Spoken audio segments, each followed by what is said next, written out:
بەخوا بچێتەوە $100 ببێ بە ملیۆنێکیش و تاڵەما بەم مەسارە بڕۆین ئێمە ئەو قەیرانە هەر بەردەوامە بێ.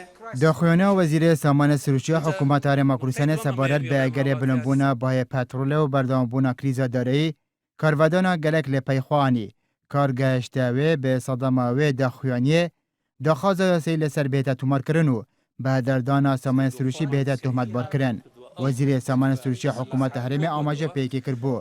Eger aborê herêmê li ser vê rîtmê niha berdewam bîtin, ev bahê bermîleka petrolê $100 jî derbas biketin, ev krîza derê herdê berdewam bîtin.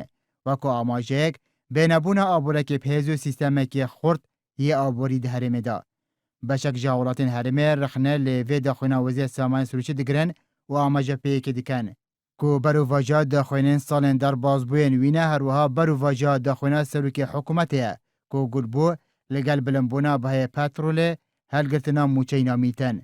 Lê beşeka din ji welatên herêmê piştevaniyê lê daxwînên aştî hewramî dikin û li Cemal Wihayê eger çê lêdwaneka din rast nebîtin ev lêdwana wî dê cihê xwe de ye. Çunku arîşên aborî herêmê bê bilimbûna bahê petrolê nehêne çareserkirin. ئەو 20 ملیارە ئێمە سوتاندومانە فعلا سوتاندومان چکە گازوایل بووە ئەمە بووە دەعم بووە سوتاندومانە $1 نەگەڕانەوە بۆ حکوومەت. ئەوێن پشتیوانیە لێ داخوێنین ئاشتی هەورامی دیکەن دوو هیجەتن وهانە بۆ ئاخفتنەوی. یەکەم هێزن هەرێما کوردستانê دەهەیە ماساڵên derbasbûyî بۆ milmilanê û xirvekirina dengan sê li ser 4 ya hewlatên Herêma Kurdistanê kirîne bê mûçexwar. Vê yekê jî kartêkirin li ser çandinê û pîşesazî û beranînê durust kiriye û aborê Herêma Kurdistanê ji aborekê berhemhêner kiriye aborekê berxwar. Ev jî hêzin siyasî û berpirsên hikûmeta herêmê lê berpirsin û şaşiya dihan salên derbasbûye û çi peywendiyek bi aştî hewramî venîne.